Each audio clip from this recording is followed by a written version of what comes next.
He only is my rock, my strength and my salvation, my stronghold, my Savior.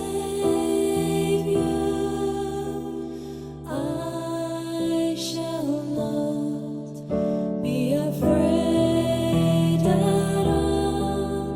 My stronghold, my Savior. I shall not be moved. Only in God is found safety when my Bueno, comenzamos con esta segunda reflexión, conocer a Dios desde el corazón. Les voy a leer a ustedes del libro del profeta Joel, capítulo 2, desde el versículo 10, Joel 2:10, visión del día de Yahvé. Ante ellos tiembla la tierra, se estremecen los cielos, el sol y la luna se oscurecen, y las estrellas pierden su brillo. Yahvé alza la voz al frente de su ejército, porque son innumerables sus batallones, porque es poderoso el ejecutor de sus órdenes, porque es grande el día de Yahvé y muy terrible. ¿Quién podrá soportarlo? Mas ahora, oráculo de Yahvé, volved a mí de todo corazón, con ayuno, con llantos y con duelo. Desgarrad vuestro corazón y no vuestros vestidos. Volved a Yahvé, vuestro Dios, porque Él es clemente y compasivo, lento a la cólera, rico en amor, y se retracta de las amenazas. ¿Quién sabe si volverá y se compadecerá y dejará a su paso bendición, ofrenda y libación para Yahvé, vuestro Dios?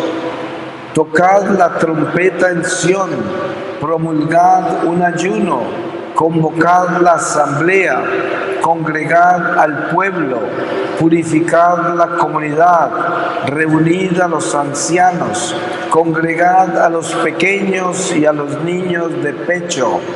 Que salga el esposo de su alcoba y la esposa de su lecho. Entre el atrio y el altar lloren los sacerdotes, ministros de Yahvé, y digan: perdona, Yahvé, a tu pueblo, y no entregues tu heredad a la deshonra y a la burla de las naciones. Que no se diga entre los pueblos: ¿dónde está su Dios?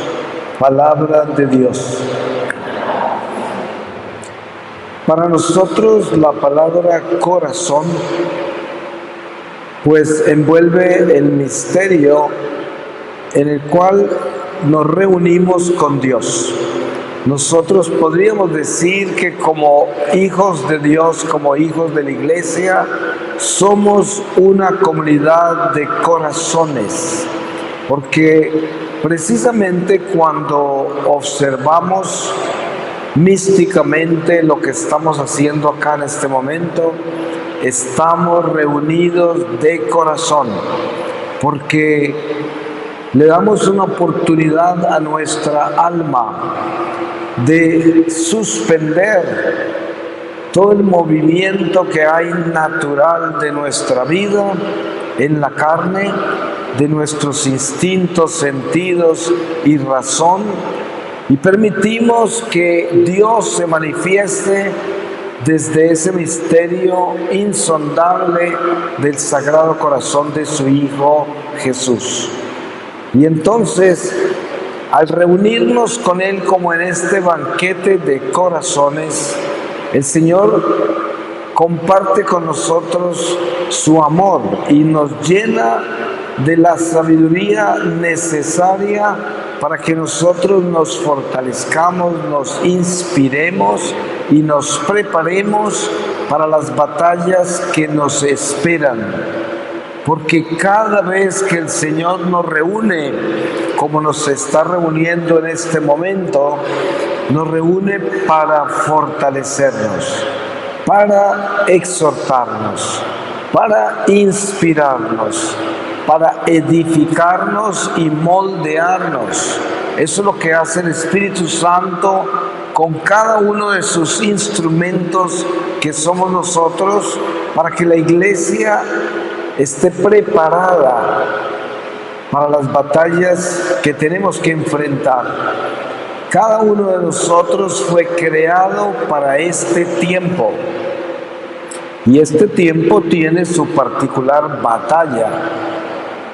Y cada uno viene preparado, creado para lograr lo que Dios quiere, siempre y cuando nosotros entendamos este lenguaje del corazón, que quiere decir, yo me encuentro con el Señor en mi corazón y me uno a ese corazón de Dios, convirtiéndome en uno solo, que es en el Nazareno la cruz.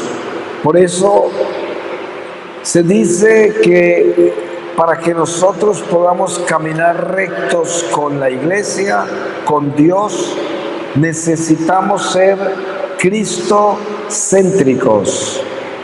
Para entender qué es cristocéntrico, debemos descubrir el corazón de la cruz.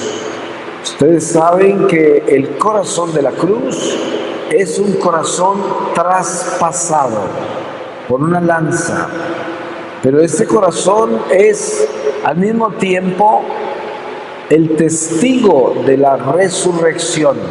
Como dice San Juan, 3 son los testigos: el espíritu, el agua y la sangre. Y miren ustedes lo que brota del corazón de Jesús con esa lanza que lo traspasa en la cruz. Agua y sangre brotan. El mismo soldado que le atravesó el corazón entendió que algo demasiado grande sucedió cuando esa agua y esa sangre brotaron de ese corazón. Y sabemos que esa sangre, esa agua y el Espíritu de Dios, que es quien ejecuta toda la obra de la encarnación, la vida pública, la pasión, la crucifixión, la muerte y la resurrección del Señor, está como testigo de todos los pasos redentores que da el Mesías para que se cumpla el plan de Dios, para que se cumpla este plan que une todos los corazones de los hijos de Dios, para que palpiten al unísono en una iglesia que es Cristo como cabeza y que es un cuerpo místico. Y que por eso San Pablo nos dice: en mí se terminan de completar los sufrimientos que faltan por completarse en el cuerpo místico de Jesús, que es la iglesia. Y esto, cuando lo tenemos claro, nos damos cuenta que somos esos corazones reparadores, esos corazones que se unen al corazón de Jesús y al Inmaculado Corazón de María, y al unirnos a ellos nos convertimos en materia útil, una materia que Dios utiliza, que Dios usa cada instante de nuestra vida, en cada palpitar, porque al unirnos a ellos, palpitamos con ellos, estamos en uno solo. Por eso es que se dice,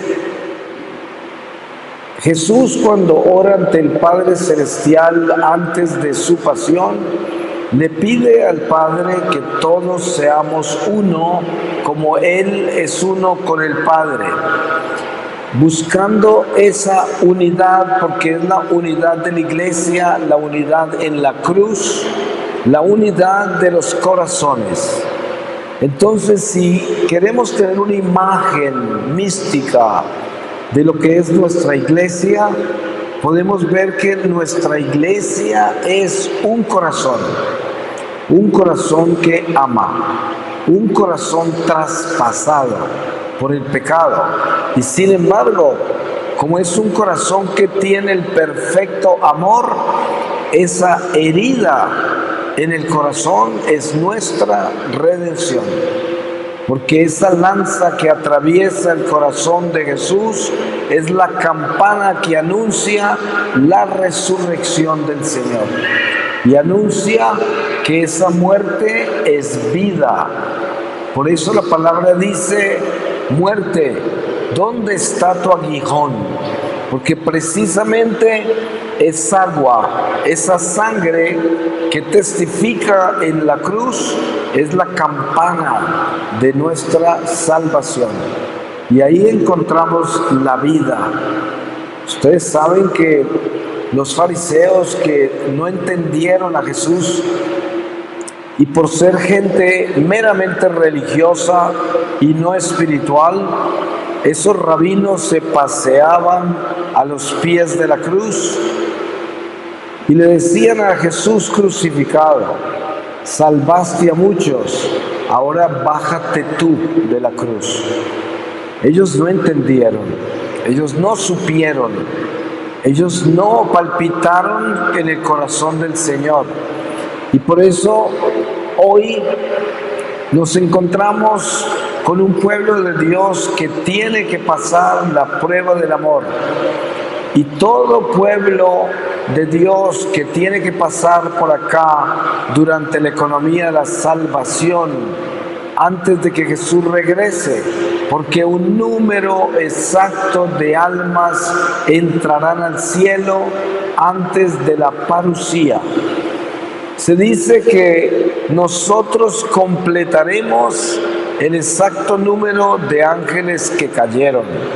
Y por esa razón el demonio nos odia como nos odia, porque siendo creados inferiores a los ángeles, nosotros siendo ciegos, sordos y mudos al mundo espiritual, podemos entrar al cielo y vivir en los lugares donde ellos vivían y fueron arrojados. Entonces la furia de Satanás no se puede medir. Pero Dios nos dio todo lo que necesitamos para vivir esta realidad espiritual del destierro, porque Dios es un Dios compasivo, misericordioso, tanto así que nos dio a su Hijo para liberarnos de las cadenas del diablo.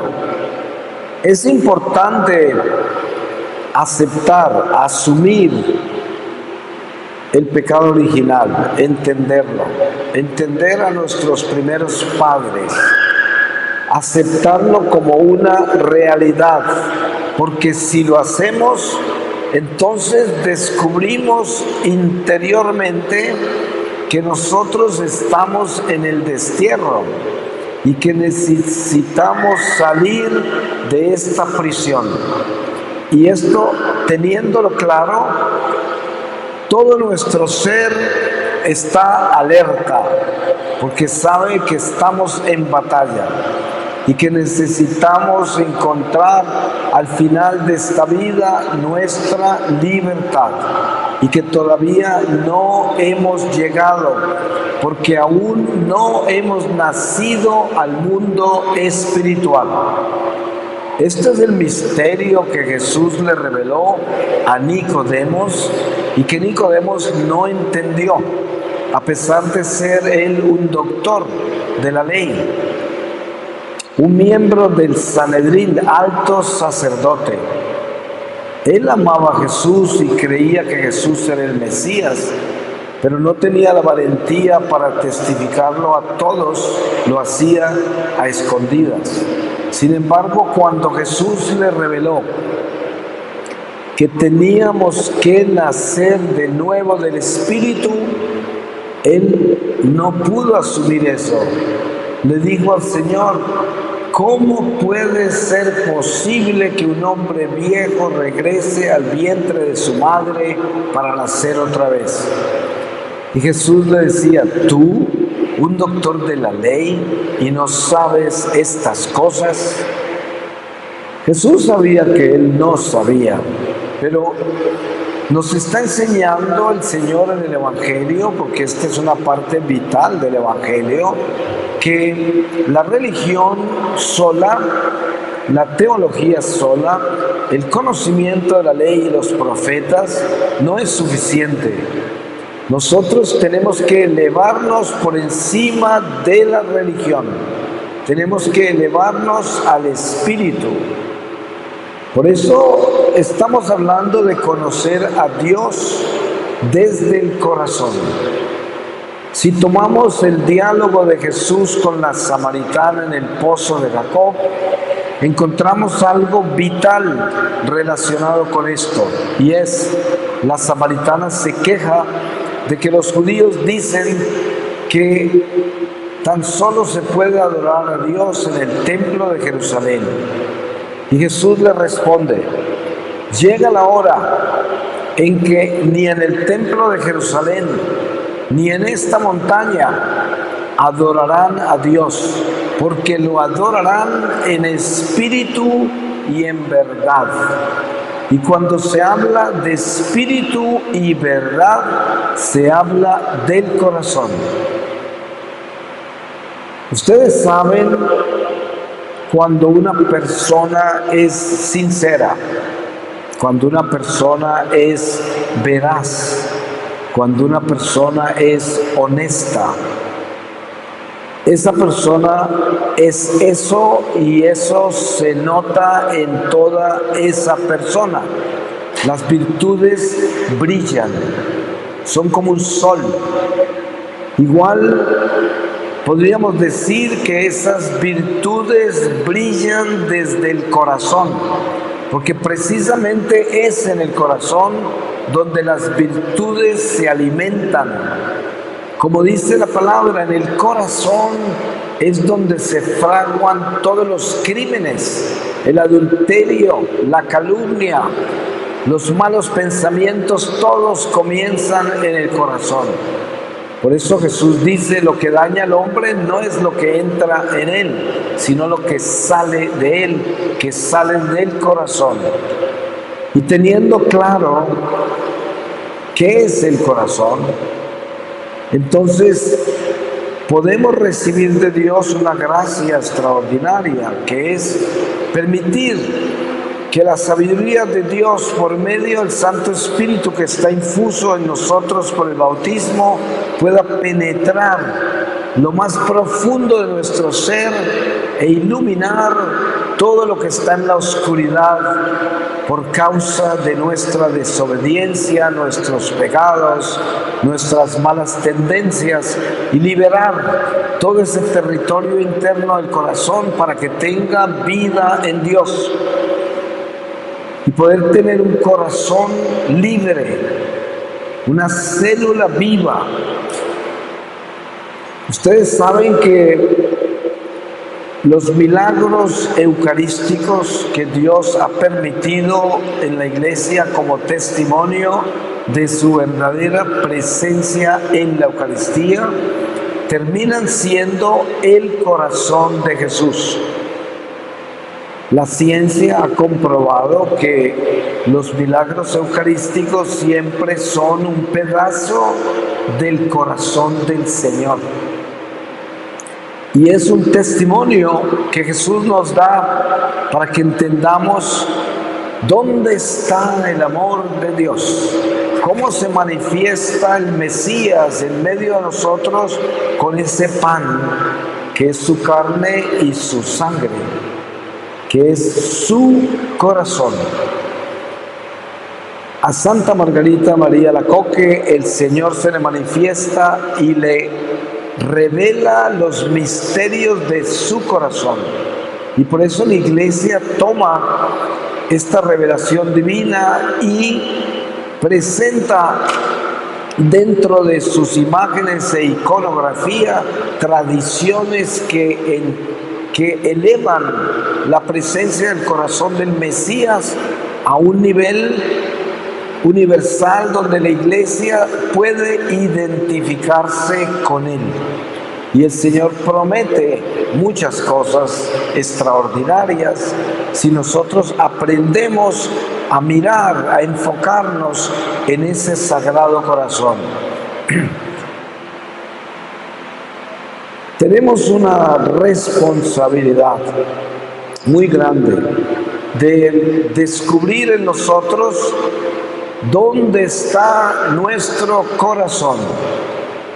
La palabra de Dios dice: allí donde está tu tesoro, allí está tu corazón. ¿A dónde se va el alma cuando se desprende del cuerpo? Se va inmediatamente a donde está su tesoro. Por eso, la preparación meticulosa a la que somos llamados como hijos de Dios para prepararnos para una buena muerte es asegurarnos que al morir el tesoro que tengamos hacia el cual nos vamos a ir sea Jesús. El Señor me mostró en una oportunidad la gracia tan extraordinaria que es la adoración al Santísimo. La adoración al Santísimo es el don más grande para liberarnos de la idolatría. Ustedes saben que por naturaleza nosotros somos idólatras, porque nacimos en el mundo material y es todo lo que conocemos. Y por lo tanto, a medida que vamos creciendo en este mundo, vamos adorando dioses falsos, seres humanos, nuestras ideas, nuestra propia vida, nuestros planes. Tenemos héroes, tenemos de todo, que se convierten en dioses. Y precisamente Jesús se hace hombre entre nosotros para enseñarnos cómo dejar todos los ídolos, porque Él, presente entre nosotros, nos revela al verdadero y único Dios. Y por eso dice: solo a mí adorarás, solo a mí adorarás. Y esto es tan importante tenerlo claro, de que en nuestro corazón debe existir un solo Dios, y asegurarnos que nuestro corazón no está anclado en ninguna otra parte que en el corazón de Jesús. Por eso la Eucaristía se convierte en nuestra libertad. Cuando un alma es eucarística y tiene una relación personal con la Eucaristía, y es un alma adoradora, en el momento que se desprende del cuerpo, inmediatamente se va al sagrario. Ahí es donde llega, porque ahí está su tesoro. Y el corazón se dirige hacia allá. Tristemente, mucha gente al morir, el tesoro no es Dios, a pesar de que eran católicos, practicantes, gente que no era mala, pero no conocía a Dios desde el corazón. Y por eso tienen que pasar una escuela muy dolorosa en el purgatorio, aprendiendo a conocer a Dios desde el corazón. Pero estamos en Cuaresma. La Cuaresma es un don extraordinario de la Iglesia, de la liturgia de la Iglesia, una estación una oportunidad durante esta estación de Cuaresma. El Espíritu Santo se derrama sobre la iglesia en gracias.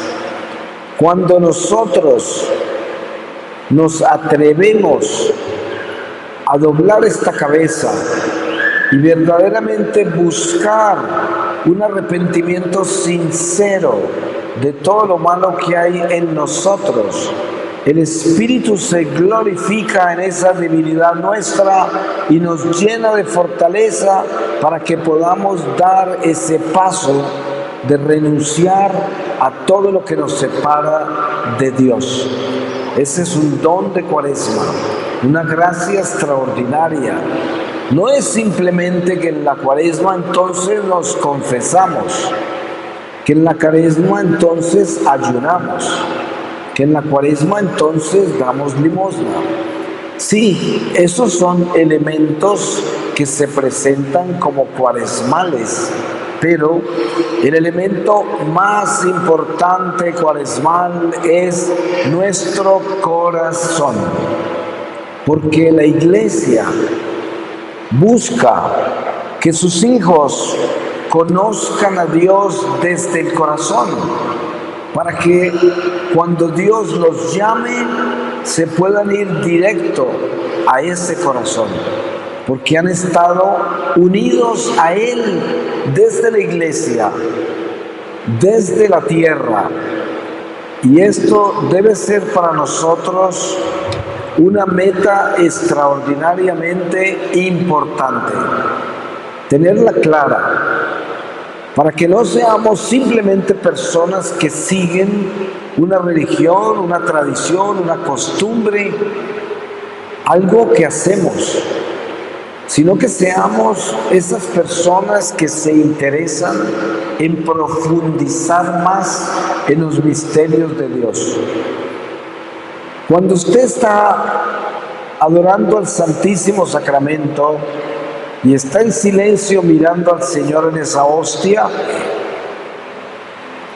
en el silencio de su corazón, usted puede recibir de Dios la más grande dádiva, que es un Dios que está vivo en esa hostia y que se une a su vida y la eleva a su espíritu. Es un momento perfecto, así se llama, porque hay muchas estaciones en la adoración al Santísimo. Hay personas que llegan al principio y no saben qué hacer. Se leen la Biblia, se rezan los rosarios, hacen varias cosas y luego se duermen. Después aprenden a hacer un poco menos de eso y un poco más de un estado contemplativo y luego se duermen. Y después aprenden a hacer un poco más y ya leen menos, rezan menos, contemplan más y duermen menos. Y llega un día en que se convierte en una presencia de uno a uno con Dios, un estado contemplativo que es el más alto de la oración, y ya se convierte en uno con esa hostia. Ya la hostia no está allá y yo aquí, no, ya yo estoy unido a la hostia con el Señor, y eso es lo que Él quiere. Y no podemos escandalizarnos por los pasos que tenemos que dar para llegar allá, porque somos criaturas humanas, imperfectas, llenas de carencias en muchos niveles, y tenemos que disciplinarnos, tenemos que esforzarnos, tenemos que atrevernos, tenemos que trabajar para lograr lo que tenemos que lograr, y sobre todo lo espiritual.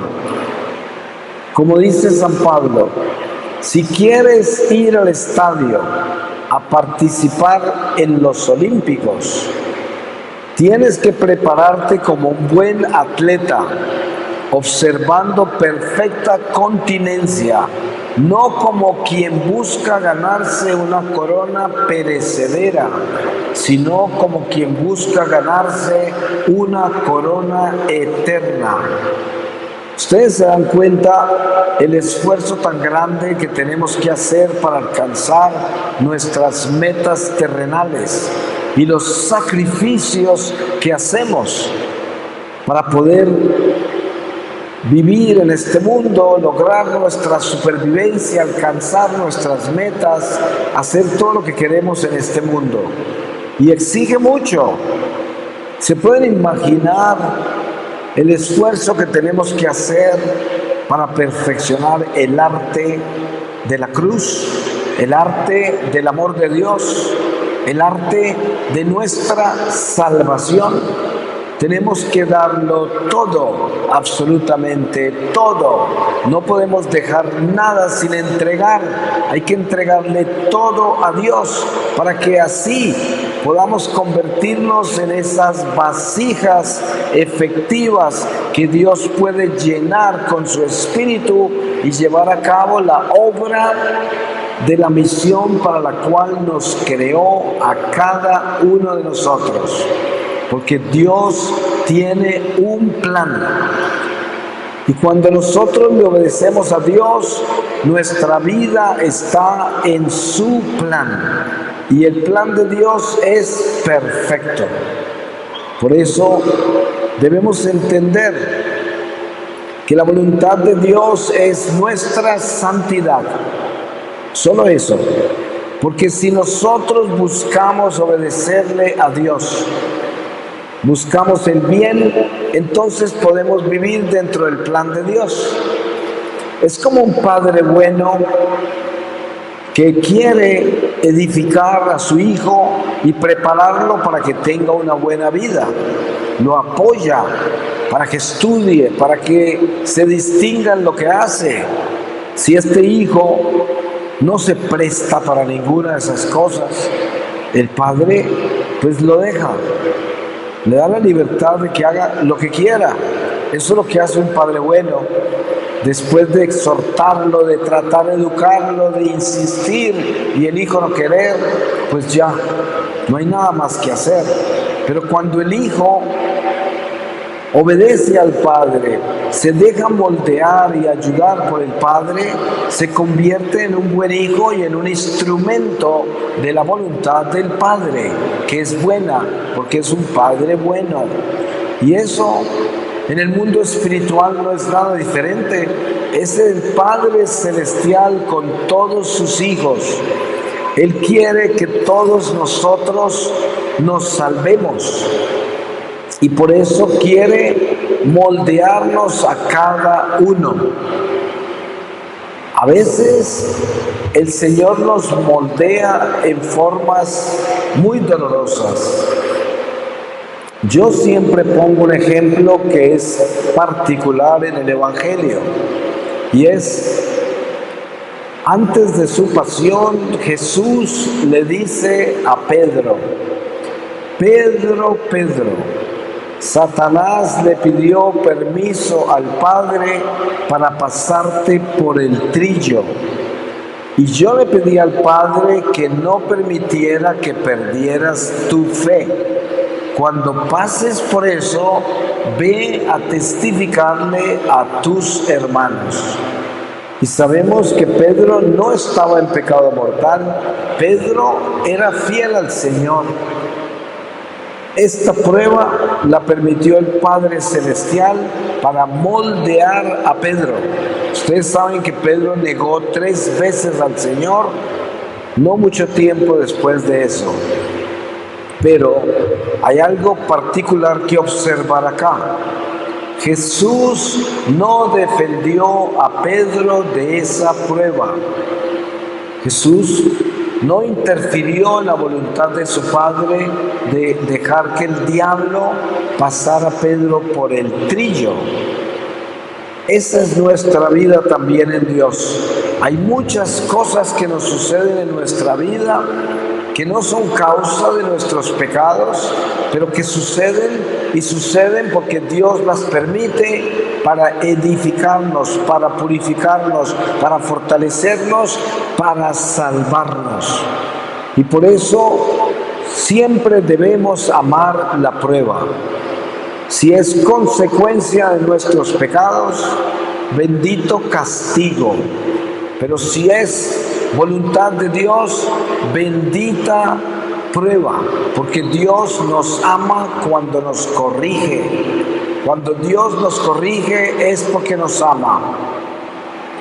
Y esto, teniendo claro, nos ayuda mucho a vivir una experiencia de Dios desde el corazón, porque no la estamos llevando simplemente desde nuestras ambiciones, desde nuestras expectativas, desde nuestros deseos, sino que lo estamos viviendo desde el amor en la voluntad de Dios. Ese es el crecimiento espiritual que señala y dirige nuestra vida hacia Dios, hacia la salvación. Cuando verdaderamente permitimos que el Espíritu Santo nos moldee, nos guíe, nos lleve. El corazón siempre sabe lo que Dios quiere. A veces nos hacemos los tontos con eso y hacemos lo que queremos nosotros. Y sabemos que el corazón estaba pidiéndonos algo diferente. Pero el amor es tan tierno, el amor de Dios es tan amable, el amor de Dios es tan dócil que no se impone. Y por eso, para nosotros aprender a obedecer la voz de Dios que habla desde nuestro corazón, tenemos que atrevernos a convertir nuestro corazón también en un corazón dócil, amable, tierno, amoroso, para que así se una a Dios y siempre tenga claro lo que Dios quiere y siempre haga lo que Dios quiere. Este es un hijo de Dios que camina recto con Dios. Y a veces pensamos, ¿será que es posible hacer eso? Porque nuestra naturaleza humana es muy caprichosa, mañosa, perezosa, interesada en su propio bien, placentera y cómoda, que busca solo su beneficio. Y estos defectos humanos evitan que nosotros podamos entrar y elevarnos a la verdadera naturaleza espiritual que nos hace hijos de Dios y nos da una fortaleza lo suficientemente grande para enfrentarnos a las tentaciones, a nuestras debilidades, a nuestra miseria que nos separa de crecer en el amor de Dios. Y todo esto se da cuando nosotros lo deseamos. Porque así como deseamos las cosas del mundo, así como deseamos lo que nos conviene, de la misma forma, convirtiendo esos deseos hacia Dios, terminamos deseando lo que Dios quiere. Y en esa forma entramos en la voluntad divina. Dios quiere que nosotros entendamos que Él solo quiere salvarnos y todo lo que Él hace, lo hace por el bien de nuestra salvación. Esa es la voluntad de Dios. Y si nosotros aceptamos eso, con eso nos santificamos. Voy a terminar con esta lectura del Evangelio según San Lucas. Y les leo a ustedes del capítulo 24 desde el versículo 36. Aparición a los apóstoles. Estaban hablando de estas cosas cuando Él se presentó en medio de ellos y les dijo: la paz con vosotros. Sobresaltados y asustados, creían ver un espíritu, Pero él les dijo: ¿por qué os turbáis? ¿Por qué se suscitan dudas en vuestro corazón? Mirad mis manos y mis pies, soy yo mismo.